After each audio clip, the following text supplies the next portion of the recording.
Welcome to the Resilient Teen Podcast. I'm the host Phoenix, and I'm here with Evan today. What's Evan, up? how you doing? Hey, I'm good. I'm so excited to be back on here. We had a great time last episode.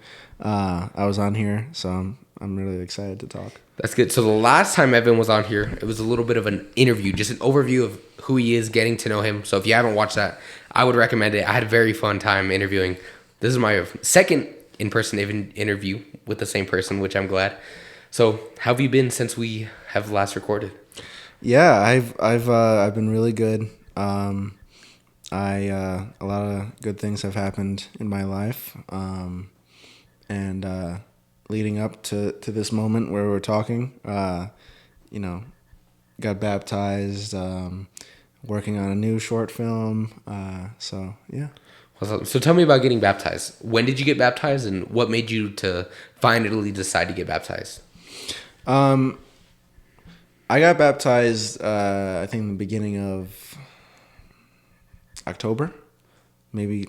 It happened like 2 months ago. I don't know why don't remember.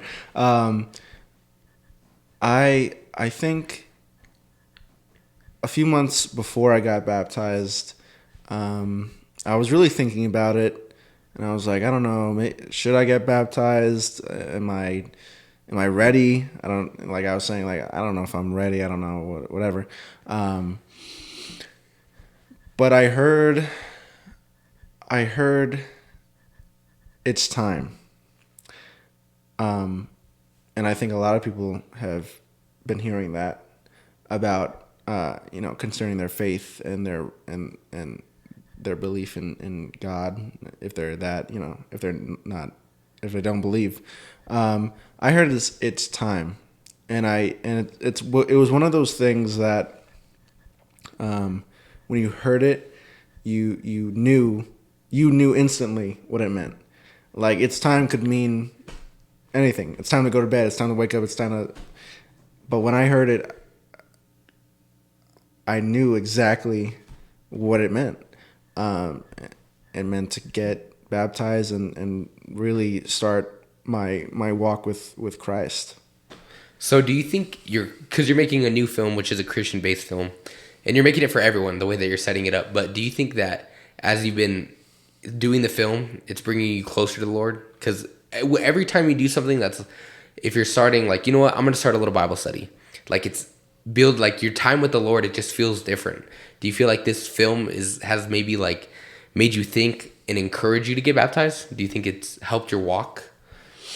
Well, I've thought about this short film I did before I thought about getting baptized, and I think it did. Yeah, and also I usually in most cases when I'm editing, I really like kind of get into the character, and like it's almost like I'm watching myself, even though the character can be completely different from me.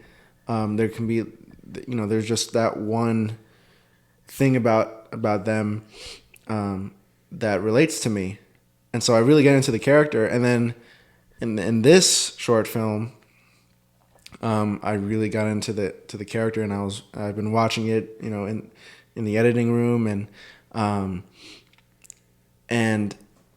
I think it's brought me closer to the Lord,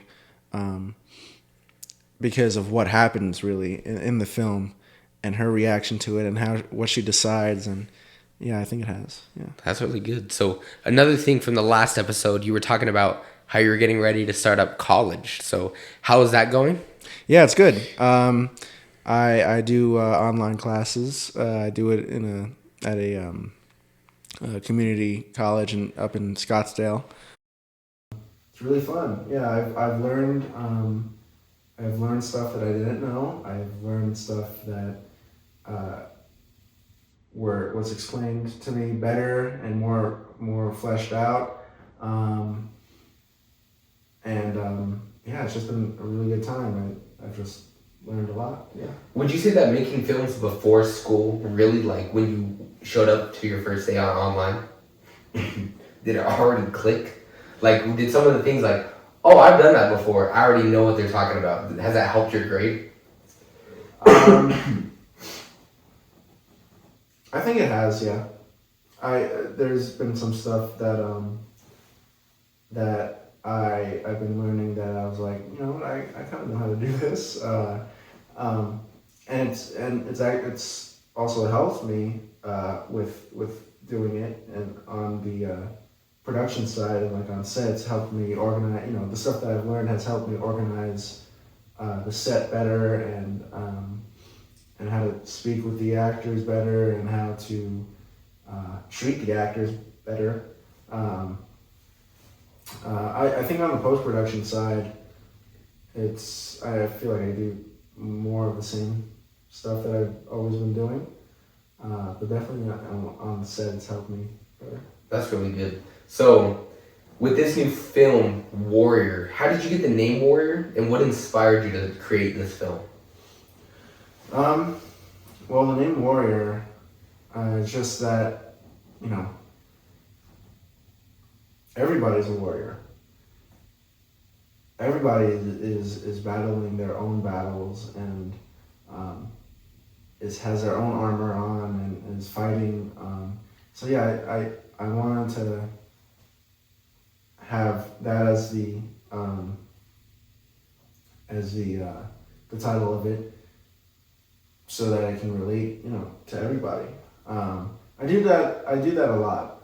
Like with The Path You Choose, that's about gang violence, and the path you choose is like, you know, everybody can choose or decide what they want to do with their life. Like big decisions. In the short film's case, like going after the person that murdered your little brother. That's what that film is about. And he ultimately decides not to, but he had the choice. There was that path that he could choose. So yeah, I do that a lot with my films. And warrior is just like, you know, everybody's a warrior. Everybody is battling something. That's cool. So the name Warrior, when you were saying, even mentioning killing the little brother, right? He had a motive, and that was like his battle. Mm-hmm. So with you, with Warrior, what is something that like you're like attacking this year? Like whether it's school, right? Like I'm focused on school, or even the short films. Like, you know what?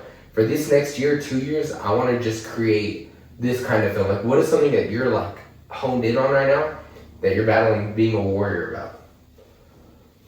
Do you mean in my life, or like the subject that I want to tackle? Anything, whatever it's speaking to you in.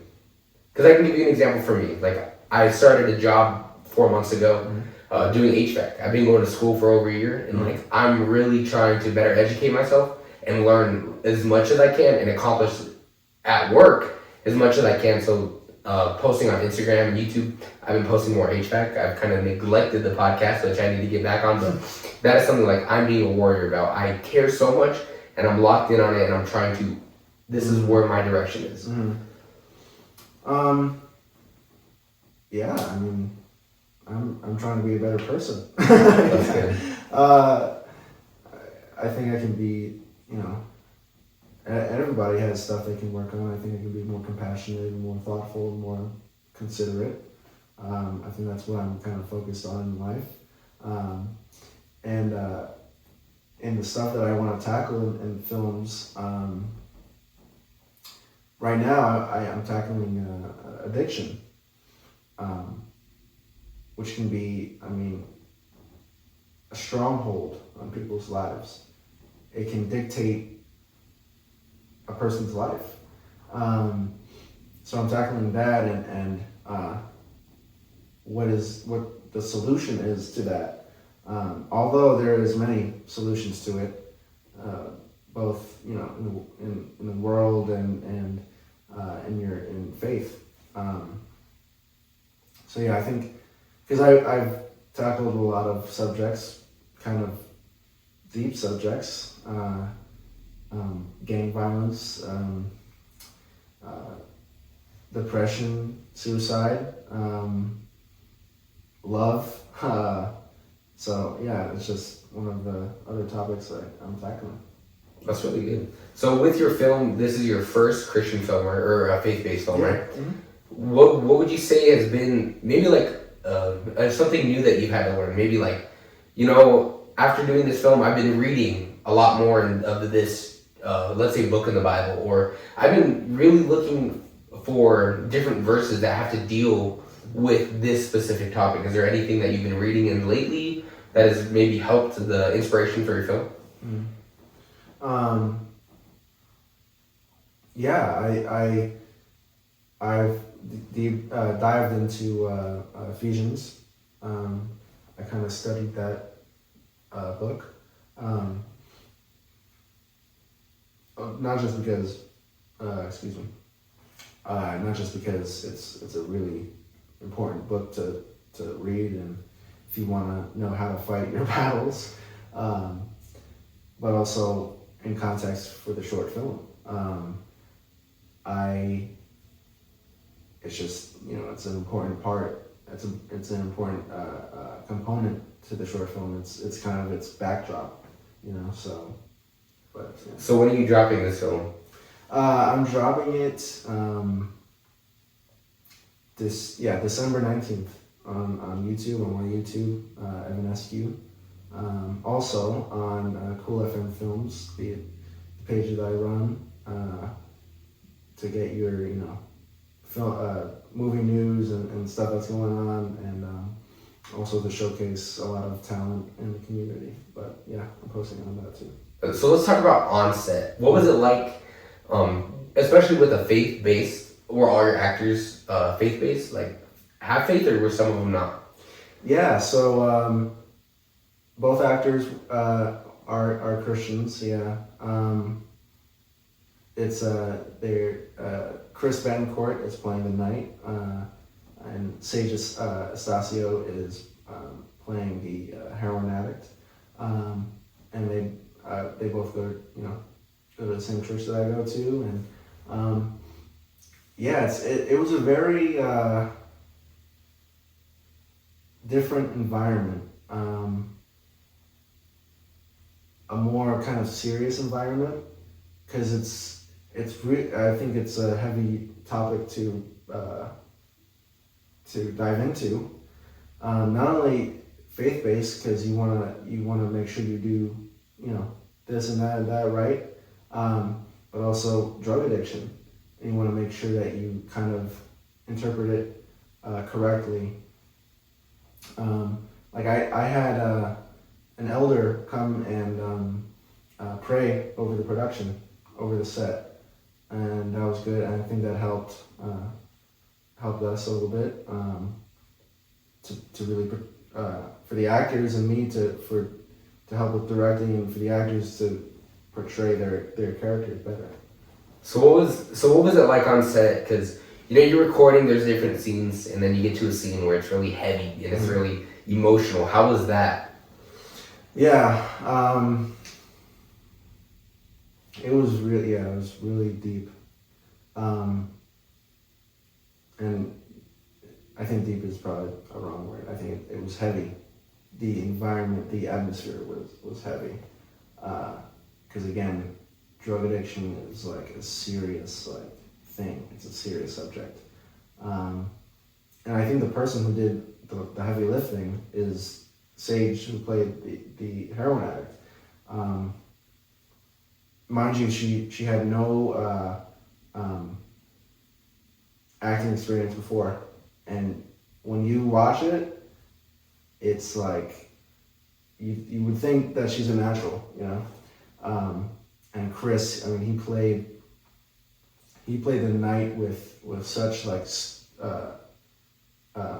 stoicism and seriousness, and every word, every sentence was like this affirmation and proclamation, and he played it really, really well.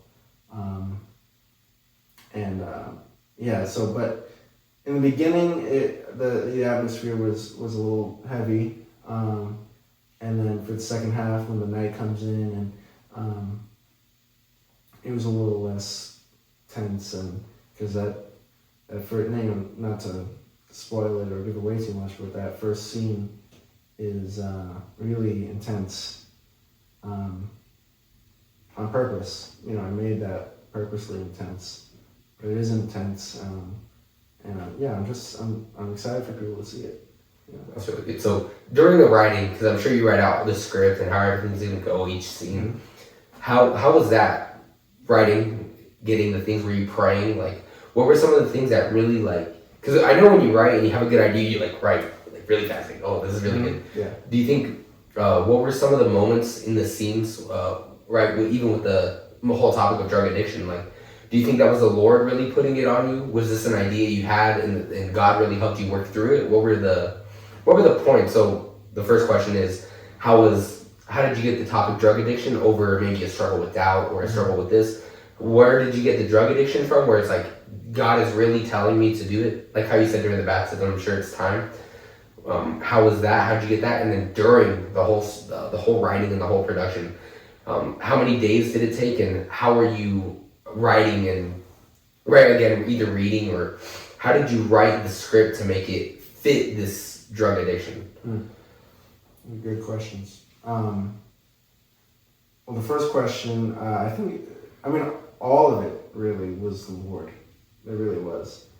And it's not about me. It's not, you know, it's not about the actors. It's not about, you know, whoever was the crew for the short film, which was, I think, 2 people, the makeup artist and another person, which did awesome. But I think it was all the Lord, and you wouldn't have thought that, like, I didn't think that I chose drug addiction. You wouldn't have thought that it would kind of connect everything, you know? My mom runs Anchor House Christian Ministries, which supports, you know, women, single moms, and women who have gone through domestic abuse. Her friend runs a ministry called Miracles of the Second Chance, which supports women in drug addiction and severe mental health illness. I mean, it's crazy, like, how just everything connects, and especially with, like, the actors. With Sage, you know, there's a part of her testimony that she can connect to with the short film. Now, you know, I don't want to spill out you know, any personal business, but she felt connected to it, and I never would have thought that when I was like, you know what, let's do it about drug addiction. I mean, I like to tackle hard subjects. I do. So I never would have thought. And what was the second Yeah, no, question? you're good. So in the film, like in the writing of the whole script, how do you feel like the Lord was speaking to you in the parts of writing? Okay. Well, like I said, I studied Ephesians and I read it, and I think a lot of stuff was inspired by Ephesians. I incorporated some verses in the script, and I with kind of the addict part, the addiction. I watched this YouTube channel that this guy, like, documents homeless drug addicts on the streets of, like, Tucson and Phoenix. I don't know if you've ever seen it. No. I think it's called, like, Tales from the Streets or something like that. Okay. Yeah. Like, he just, I don't know how he does it. He just maybe, I don't know, walks up to them and asks them, you know, can we do an interview? But I watched a lot of those, and a lot of them have something in common, which is, like, they talk like they have everything together. It's weird. It's strange. They talk like they have everything together, even though they're drug addicts and they live on the streets, and it's sad. But a lot of them, you know, they talk really, like, confidently, which I kind of incorporated into the script. And so that YouTube channel kind of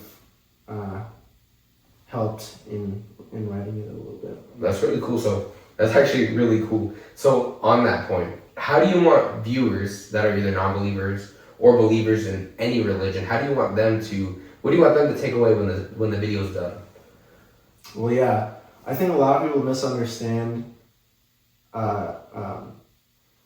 faith-based movies. They think, their movies don't.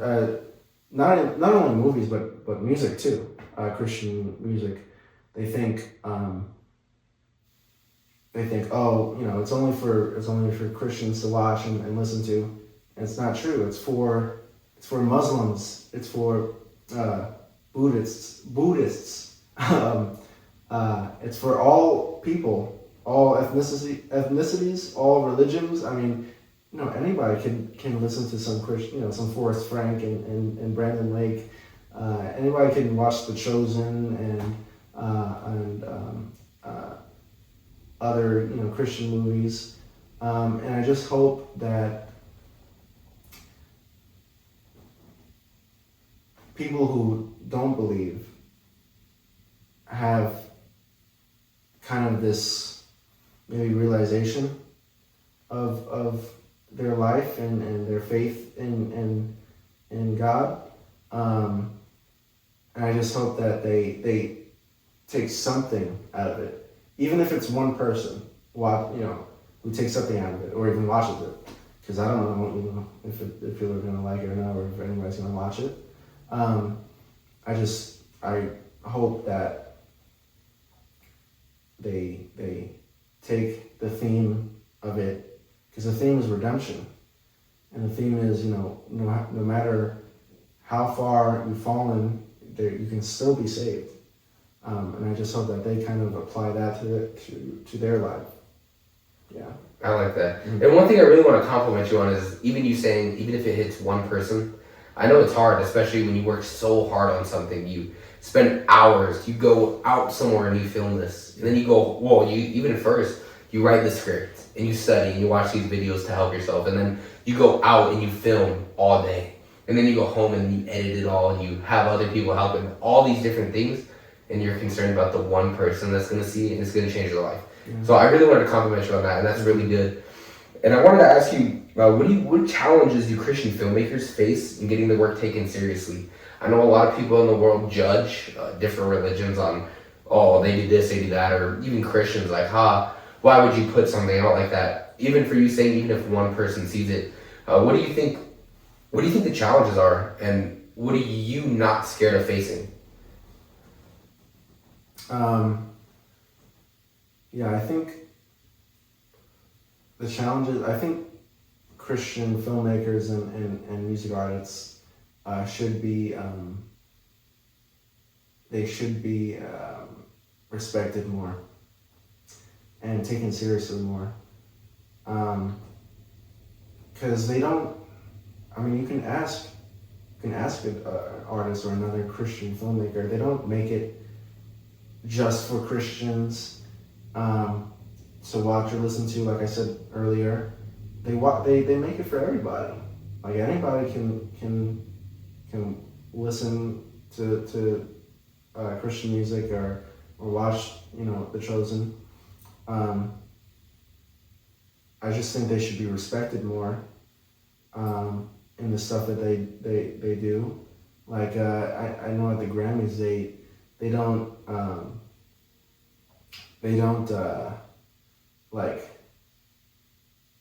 report on, for lack of a better term, like the Christian artists who are nominated for a Grammy, because there are people who get nominated for a Grammy, but you don't know about it because they don't post it or they don't report on it. It's funny to me, like why not post about it? It's your event, but I just think they should be respected more. Yeah. For sure. Yeah. So even with this whole thing, I like how you mentioned music and the Christian film. Mm-hmm. For you, what is one thing that with this message, like, because for me, I like the term warrior. Mm-hmm. What do you think someone can take for someone that, because maybe someone's like, well, I'm not a drug addict, I don't need to watch this film. I know for me, I haven't struggled with that. Right, I've struggled with many things in my life, even the little things like anger. You know, I might be mad for some reason. You know, and warrior, right? You're like your mind shifts to I'm so angry. This is all I care about. Even for and you never know how hard someone's life is or their job is until you experience it. Yeah. I'm sure everyone watches your short film like, oh, it's a short film. It was cool. But they don't think about the hours you spent writing it, and the hours you spent filming, and the hours you're like, I don't like that. We need to redo that. You know what I mean? No one thinks about how hard it is. So even with this film, talking about a drug addict, right? If I haven't experienced it, you might not think. I might be like, oh, well, I've never struggled with this. I don't need it. But what would you say you think anyone would be able to get out of this film, whether they struggle with it or not? Yeah, I hope that I hope that they take it and kind of translate it to their lives. Like I said earlier, they apply what they're going through. Well, they apply the themes of it and to what they're going through. Because I haven't been a drug addict. I don't do drugs. I've struggled with anger, yeah, a lot. I can certainly do better on that. And just that it's about his grace and his mercy. Because one of the themes is no matter and yeah, some people think, oh, I can't be saved. I've done too much. And that's kind of what the main character contemplates in the short film. But people think, yeah, it's like I will never be saved. I've done this and that. No matter how much you've done, he'll save you if you let him. I really like that. So redemption, like Yeah. I like we were talking before, and like the redemption, and that word like really made me think, especially for you saying like this film was for anyone, even with the redemption. What was your coming to Jesus moment? Because for me, I grew up in the church.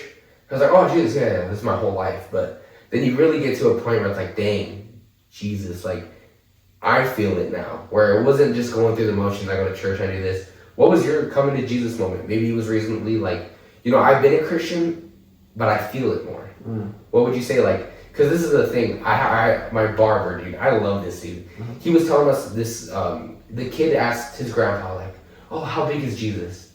And he's looking, he's like, you see that airplane up there? That's how big Jesus is. And he's like, but it's so small. So the grandpa said, okay, let's go on. They drive to the Air Force Base and they pull up and they see a plane and it's huge, dude. Huge. It's like, dude, it's huge. And the kid's looking at, wow, that's so big. And he's like, yeah, because you're so close. A lot of us, we're not like, Jesus is such a good God, man, but when you're doing good, you're looking at that little airplane up there where it's not, God's so big, but he's not far away, you're so far away. Where it's, God doesn't seem that big in my life. Yeah.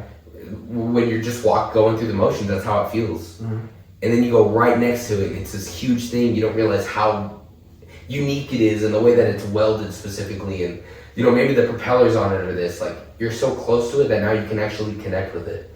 So I really liked what you said about the redemption, and even for someone asking you the question where it came to you in the life, would you say, because I'm sure you grew up in the church, right, for the most part? For the most part. Yeah. So where was the point where it's like, maybe a couple years back you became a lot closer to God? You were always with him, but you actually physically became closer. What was that moment for you? Well, yeah, I mean, he's like right there. He's right on the other side of the door. And some people have fully opened the door and some people have it locked, But you're right. And I like that analogy. It's you who is far away, who is out on the ground and the airplane is all the way up there. That's you. Because God is right there, knocking, always. And I can't really pin down my coming to Jesus moment, because I've always been a Christian, the name Christian, but it's really only until recently that I've wanted to get, dive in deeper and dive into my relationship with him.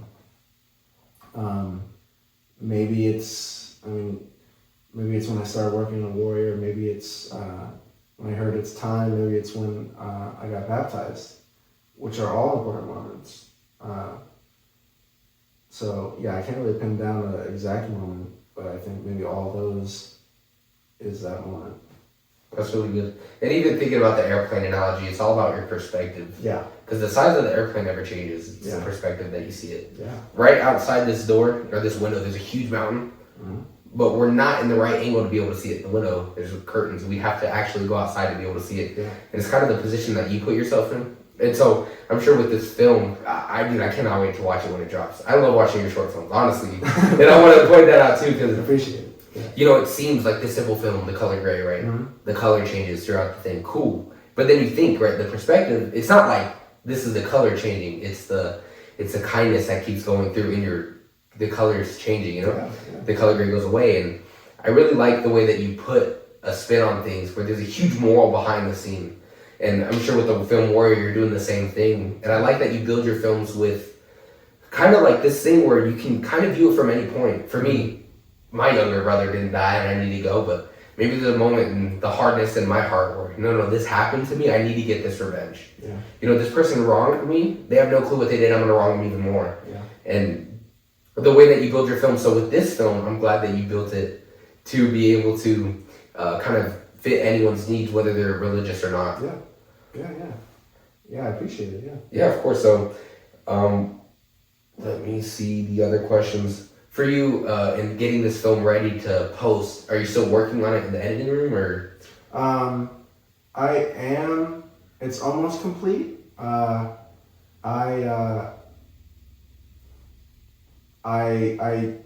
teamed up with somebody on the worship team at my church to. We teamed up and we wrote this song for the short film. And it's gonna be put, in the ending credits. And so she sent it to me yesterday, and her and another guy, worked on it, and they kept tweaking on it and recorded it. And she sent it to me yesterday, and I heard it, and I was like, so powerful and so meaningful. And I want to try and get it released on like Apple Music and Spotify and stuff like that, so people can listen to it without the short film. And I put that short, I inserted the song in the credits, and I put where I want it to be and start and end, whatever. And that was kind of like the full circle moment, I think, and kind of like wrapped it up, and the song was like the bow on top of the present. So yeah, it's almost done. It's definitely gonna be done by the time it drops.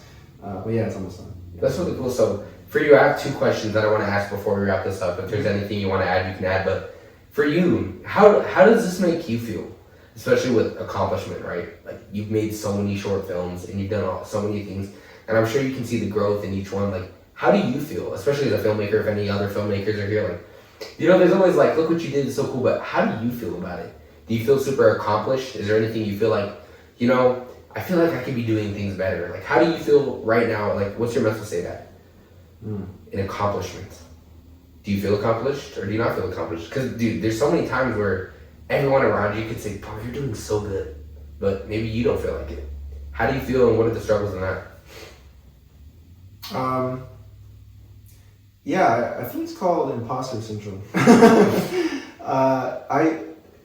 I don't want to sound, pretentious, because I'm not, and I don't want to be. Ask the question. But sometimes I feel, am I doing this right? Why am I doing this and not another person? why was an article written about me and not another person who maybe has done better than me or has done something more meaningful like to the community than me. Why was I selected at film festivals? Sometimes I feel like that, yeah. And I think with my short films, I'm never really satisfied, and that's the way it goes with like a lot of artists. They're never really satisfied with their work. They just kind of have to stop, stop working on it. I know I've gotten better and better with each project I do, and I'm really proud of Warrior, and I'm excited for people to see it. But there's always something I can do better each time. So yeah, I'm never really satisfied with something I do. I just have to kind of leave it alone and put it out there. That's cool. So one thing I do want to say is I see your Cool FM page, the Cool FM films, and I see like all the different filmmakers. I thought you were the only one in town, and then I see there, and there's like 6 other people that you're interviewing, and you're talking with them, and you're trying to promote them. So I don't know you personally, bro, but especially with doing these 2 interviews, like you are very humble. You're always encouraging the next guy to do better. Yeah. Like you have the spotlight, especially with you saying there was articles and then film festival, like, and you're so like, I feel bad. Why me and not someone else? And I see that thing is off, but I don't know. We're gonna see. This still looks good. Okay. But one thing I do want to say is even with the film festival and all these other things, like me, like like why me and not someone else? But even with God, it's crazy. Like you do something and it's like why me? But then it like changes somebody else's. Like wow, Evan did this, and you know what? This made me realize, right? Evan made this short film. Why me? But I feel closer to God now. Or you know what? I never believed in God before, but seeing how the Lord helped this person become, overcome their addiction, like I needed that. And I've been trying to do things on my own. I think like me, I've tried for years to struggle and quit this addiction, but how's it going while you do it by yourself? Yeah. If you continue doing it by yourself, nothing's going to change, but seeing this film and how God really changed the direction of this person's life to be able to overcome it, like, that's you doing something. So I wanted to say that you're very humble in what you do. So even sometimes it might feel why me, like you doing this maybe help the other filmmakers start up. Yeah. Evan, he's my age and he got nominated for this thing. I can too. So it's really, it feels like, why me? I feel like the spotlight's all on me. It should be on somebody else, but your spotlight's going to encourage somebody else as well. And I wanted to ask, what is one piece of advice, especially with you saying, I feel so, I feel like never satisfied. I feel like that all the time. Like, it's to overcome, I never let it bring me down. I don't feel good enough, so I need to make sure I do better so that I am good enough. Yeah. What would you say for another filmmaker? Like, if you're struggling with the same thing, this is what I would recommend.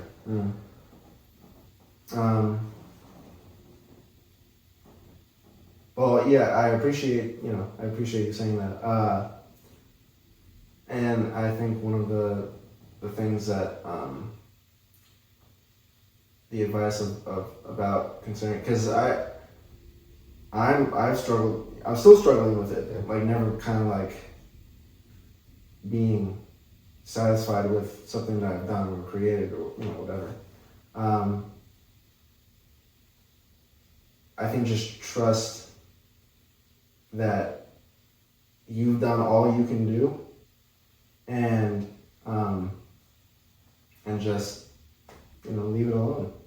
Just trust that you've done everything that was on your mind concerning whatever, either it's on canvas or a photo or like an album, music, a movie, even in your job. Like at the end of the day, you're like, wait, I could have done this and I could have done that. Just trust that you've done the best you could do with that opportunity, and then with the next opportunity, do the things that you said, oh, I should have done that, and leave that old opportunity there right where it is, and keep going forward with the new one. That's good. I know I don't make films or anything, but one thing in my personal life is if you did everything right, you didn't learn something. You know, when you feel like, oh, I should have done that, write it down. You know, for me, there's so many times being new to different things where I messed something up super bad. It's like, why did I do that? If you just like, oh, I messed up, and you move on, you're never going to get better. When you take like, you know, I did something horrible, don't let it bring you down. You know, maybe for me, I posted videos when I was a kid. Like, and you know, being a kid, like, you just feel like, oh, I can post anything. And then you older, like, the embarrassment. I don't want to post that, it's embarrassing. But it should be. You know, even doing a podcast, like, oh, I hate hearing my own voice. When I edit, I hate hearing my own voice. You know, but there's questions now, even when I asked, I knew I asked it wrong. And I'm thinking on how I can fix it for the next one. If you don't do something wrong, you're never going to get better. Even the actors in a movie, I'm sure they see, like, even themselves, like, oh, wow, did you see that film with The Rock? Dude, it was so good. And I'm sure he's like, that line, I know I messed it up. And the editing saved me, or these things. I feel like, you know, if you do something wrong, it's a good thing and you shouldn't let it bring you down. And you, like, shouldn't not post something because you messed up. Even for you, I'm sure in short films, you know something that I don't notice. Today, it's funny, we were hanging up permanent Christmas lights on my house. And there's so many things that I notice, but no one else can see them. And for me, I walk by and I see it every time. But my dad's like, my dad doesn't even notice. Right. You know what I mean? And it's kind of the perspective again. You should never, you not doing something is worse than you doing something, if that makes sense. So if you're scared, like, I made this film, you know what, I'm not going to post it. That's worse than not doing anything. Like, doing it, bleh, that was so hard. But not doing something is worse than doing something and not posting it. Right. So even for you doing the film, like, hey, I messed this up, write it down, post it, and change it on the next one. Because even people's feedback helps a lot. Constructive criticism is my favorite thing. Me and my dad will have conversations, he's telling me, you messed up on this, you messed up on this. And most people would hate that, but I love it because it's, I messed up, so there's always something I can change. When you reach the high limit, they're like, you're never going to be satisfied again because, oh, this was easy, this was easy, this was easy. But all the problems kind of build your character. So even with you making this film, talking about addiction, it might not speak to me because I'm not addicted to anything, but, or even like anger, like anything's really addiction if you really analyze and think about it. But maybe it's like, oh, the drug isn't a problem, but I'm going to watch this and I'm like, dude, this thing in my personal life has really messed me up. And instead of like, don't let it bring you down, just build up what you're doing. So I like what you do. I like the way you think. And if you guys check out Evan Escue on YouTube, on all platforms, because his films are really inspiring, especially you're young, dude. You're really accomplishing something. So the last question I want to say is, where are you going in your film production? Do you want to stick to Christian films? Do you want to stick to short films? Do you want to kind of make movies? Like, what is your whole goal with this? Do you want to make some Christian, some not? What is your kind of goal for people that are wondering? I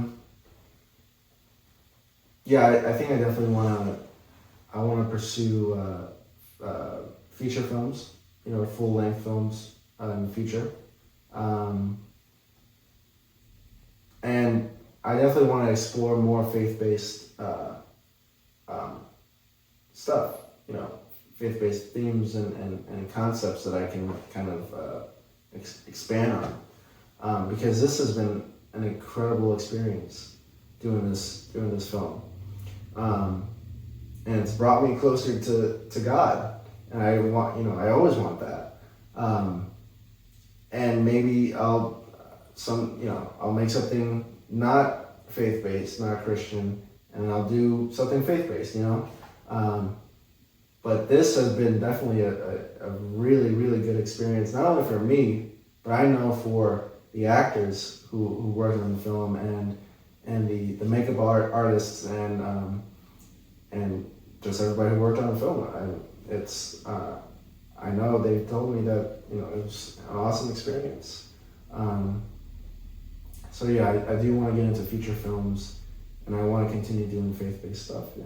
So with the Warrior, I really like that name. I think that's a cool name. You think of like a knight dressed up, which I'm assuming, but I don't know. I don't know. I know as much as you guys do. So I wanted to say, with Warrior, do you feel like you're gonna make this a series, and do you think you're gonna make it with a series of problems? Because right, this one's drug addiction. Do you think you're gonna do a series where there's another problem that someone faces?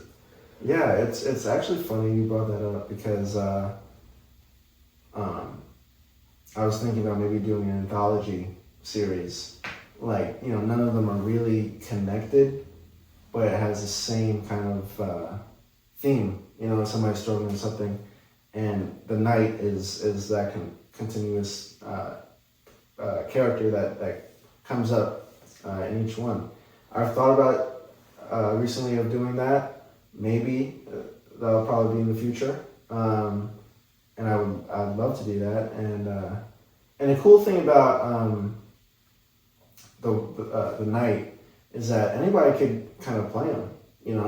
If the guy, the actor who played him in this one, Chris, if he doesn't want to play him in the next one or the one after that, another person can play him. You just have, you got to be big and built. So that's a cool thing about that. But yeah, I think I've thought about doing something like that, like a series of those, and that's probably something that I'm going to do in the future. I'm working on some other stuff right now, but yeah, I've thought about it. Yeah, that's really cool. So again, I wanted to say so you're moving. You're going to be going to school in a month? You're going to be actually going in person? Yeah. Is this school and all the other things, is this going to affect your films? Are you going to be able to, new cast, right? It's going to be hard. Imagine moving somewhere else where you don't know anyone. Are you going to get new actors from where you're at? Maybe people from your school? Or are you still going to commute down here and make films out here? That's a good question. I think I'll do both. I think moving up there is going to be a good opportunity to get new people, because for most of them, my stepdad has starred in it, and he's good. Like we've built that kind of relationship to where and it's not just like I don't write the character to fit my stepdad. It just kind of like if I see him in that role, I'd want him in that role, and he's good. But yeah, I think it's gonna be it's a new place and a new opportunity. Maybe I'll shoot something in the city and whatever. So yeah, it's gonna be a new opportunity with new people, a new cast, and new crew. But I know it's gonna be fun, and it's gonna be the same, but I think it's gonna be even more enjoyable. That's really cool. And the last thing, if you had one message to leave a filmmaker, the world, what is that one piece of advice you would give? Well, I said it last time we talked, but I'll say it again. Don't care. You shouldn't care what other people think. The opinion that really matters is God's, right? And he always has a good opinion, but you really shouldn't care what other people think. If you want to draw something and post it, do it. If you want to make music and post it, do it. I know a guy who does music, and he gets he gets made fun of sometimes, but he still does it, If you want to make a short film, do it. If you want to make a feature film, do it. If that's your first time doing a feature film, you should still do it, because it's all a learning experience, and it's all showing how you can be better. So yeah, just don't care what people think. Unless it's like constructive criticism, where you can take some stuff out of it, and you may not take some stuff out of it. But it's your life, it's your talent, it's your decision, and people are. It's not an if, it's a when. People are not gonna like what you're doing. They're not gonna like that you draw and you show off your talent or you make music. People may not even like this podcast, but they don't have to watch it. They can report it and never watch it again. But make sure you like it first before you leave. But yeah, people are not gonna like what you do. and that's life.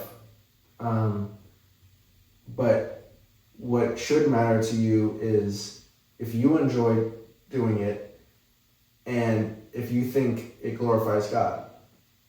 And that's the only thing that should matter. Not anybody else's opinion. So, yeah. I really like that. And even to think, like, it's so easy to judge somebody else. One, whenever someone's giving you criticism, maybe it's a person at school. Maybe you're making music and they're like, you can't sing. If you handed them a mic and told them to sing, do you think they'd sing better than you do? I doubt it. Think about, and you have to think too, imagine if your favorite filmmaker was to see your film. What would he say? Do you think that, that would be suck, dude? You should quit now. Do you think he would say that? Or, wow, keep going. Yeah. I was in your shoes. Yeah. You have no clue how hard it was for my first movie I started. Yeah. Maybe he's famous, dude. Maybe he has like millions of followers, and he's like, you have no clue how hard it was for my first film. Yeah. I felt all the doubt. I felt like I wasn't good enough. Why would you choose me to be in some big movie that came out? Right. It's so easy to judge someone until you do it. I can say your films are horrible. Give me the script to write and give me the camera. Dude, I'm horrible. Hands are all shaky. I can't even get it to focus. Right. So remember, look at who's judging you. And again, someone that's doing better than you is not going to bring you down. It's always someone that's on a lower level that has to grab you and pull you down to match their level. So don't scoot down. Yeah. I'm sure Evan could say the same thing, but I want to tell you watching this that whatever you're doing, do it. It doesn't matter how somebody else thinks. If I was to listen to everything that anyone's told me, I wouldn't be in this podcast room.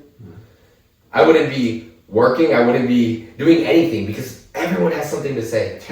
But you look at, and I have to be careful because it's so easy to be like, that sucked. That was okay. But then if I was to put myself in those shoes, dude, I couldn't do it as good as they did. Even if it doesn't look that good. Could I have done it that good? Probably not. Even for you when you started, if you're to look like, dang, I couldn't do this as good as this person. Right. So why would you bring someone down that's actually doing something? Yeah. Like to the point I made earlier. If you're doing something, it's much better, even if it's horrible, it's much better than the person that's doing nothing. So, Evan, I wanted to say thank you. Yes. Thank you for the podcast. I hope you guys enjoyed. Please check out his film, December 19th. Watch it. I can't wait to watch it. So put it in your calendars. Make sure you guys watch it. But thank you guys for watching. Evan, I would love to have you on again. But yes. You guys have a good one. We'll see you in the next one. All right.